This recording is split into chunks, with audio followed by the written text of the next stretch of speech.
অনেক তরুণদেরকে আমি দেখেছি যারা ধর্মকর্ম করার পর পড়ালেখা ছেড়ে দিয়েছে। তারা দায়টাই রেখেছে, এখন মসজিদে যায়, জিকির আজকার করে, কোরআন তেলাওয়াত করে, তাসবিহ তেলাওয়াত করে।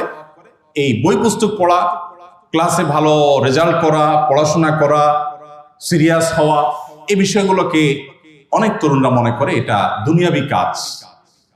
এই দুনিয়াবি কাজ, এটির দিকে টাকলে সে আস্তাগফিরুল্লাহ পড়ে, আগ্রহ বোধ করে না। আপনাদের জন্য একটা হাদিস আমি পেশ করতে চাই। নবী করিম সাল্লাল্লাহু আলাইহি ওয়াসাল্লাম বলেছেন, ইন্নাল্লাহা ইউহিব্বু ইযা আমিলা আহাদুকুম আমালান আইয়ুতকিনাহু। বান্দা যখন কোনো কাজ করে, কোনো কাজ, আরবি গ্রামার অনুযায়ী আমালান, এই যে তানবিন হয়েছে, দুইটা জবর হয়েছে, আরবি গ্রামার অনুযায়ী এই তানবিন ব্যাপকতা অর্থ দেয়। আমাল মানে হলো কাজ, আমালান মানে হলো যে কোনো কাজ। মানুষ যখন কাজ করে, সেটা যে কোনো কাজ হতে পারে, তার নামাজ হতে পারে, তার পড়ালেখা হতে পারে, তার দোকানদারি ব্যবসায়ী হতে পারে, তার চাকুরি হতে পারে, তার পেশাগত কোনো কর্ম। যেই কোনো কাজ মানুষ যখন করে, সেই কাজটা যখন সিরিয়াসনেসের সাথে করে, আন্তরিকতার সাথে করে, সর্বোচ্চ টুকুন দিয়ে করার চেষ্টা করে, পেশাদারিত্ব বজায় রাখার চেষ্টা করে, সবচেয়ে দৃঢ়ভাবে করে, ভালোভাবে করে, আল্লাহ তাআলা ওই কাজকে অনেক পছন্দ করেন।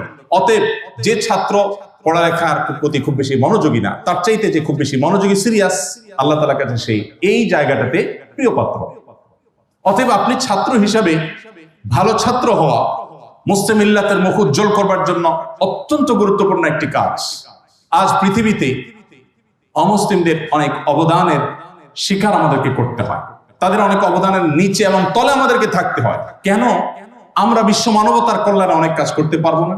আমাদের জ্ঞানে, বিজ্ঞানে, আমাদের তথ্য প্রযুক্তিতে, আমাদের পড়াশোনায়, আমাদের স্কিলে আমরা যদি উন্নত হতে পারি, অগ্রসর হতে পারি, এবং আমার উদ্দেশ্য যদি হয় আল্লাহকে সন্তুষ্ট করা, মানুষের সেবা করে আল্লাহর সন্তুষ্টি অর্জন করা, তাহলে এটি একটা ইবাদত হবে।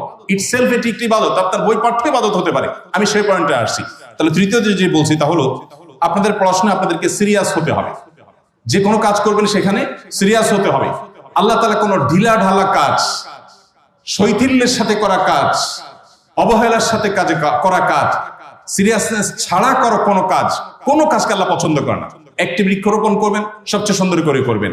আপনি যখন খেতে বসবেন, খুব মনোযোগের সাথে খেতে বসবেন। যে কোনো কাজ করবেন সেটা সর্বোচ্চ ভালোভাবে হবে, এটি আল্লাহ তাআলা পছন্দ করেন।